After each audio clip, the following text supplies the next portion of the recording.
আসসালামু আলাইকুম। আবার আপনাদেরকে স্বাগতম জানাচ্ছি কৃষিভিত্তিক আজকের এই পর্বে। আপনারা দেখতে পাচ্ছেন এই মুহূর্তে আমরা আপনাদেরকে দেখাচ্ছি লতিরাজ কচু।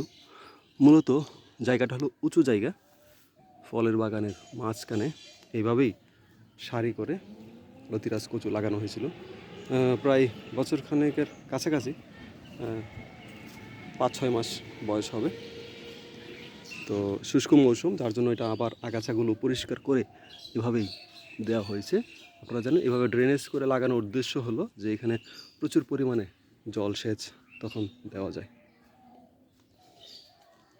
গত 2 দিনে এটাকে এভাবে সুন্দর করে আবার আগাছা পরিষ্কার করে চতুর্পাশে আবার এরকম সুন্দর করে কচু গাছগুলোতে গোড়ায় মাটি দিয়ে দেওয়া হয়েছে, দেখতে পাচ্ছেন।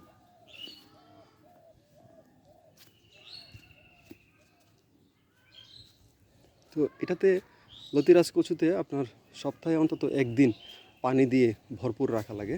এটার গোড়াটা নরম থাকলে এটার পরিপূর্ণতা পায়।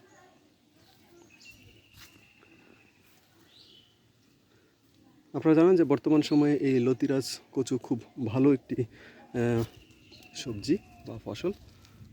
যারা যারা চাষ করতে চান, বিশেষ করে যারা নিচু এলাকাতে জমিতে, এটা প্রচুর পরিমাণে বিভিন্ন এলাকাতে চাষ হয়ে থাকে।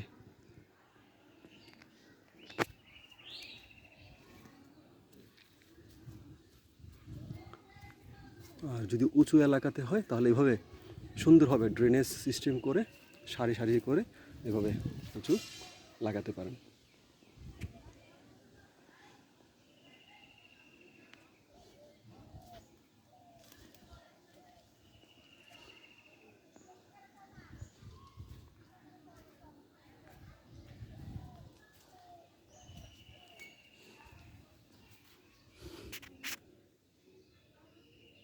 তো যাই হোক, আপনিও ওইভাবে লতিরাজ কচু চাষ করতে পারেন আপনার পতিত জমিতে, অথবা নিচু ক্ষেতে, অথবা এইভাবে উঁচু বাগানে সারি সারি করে।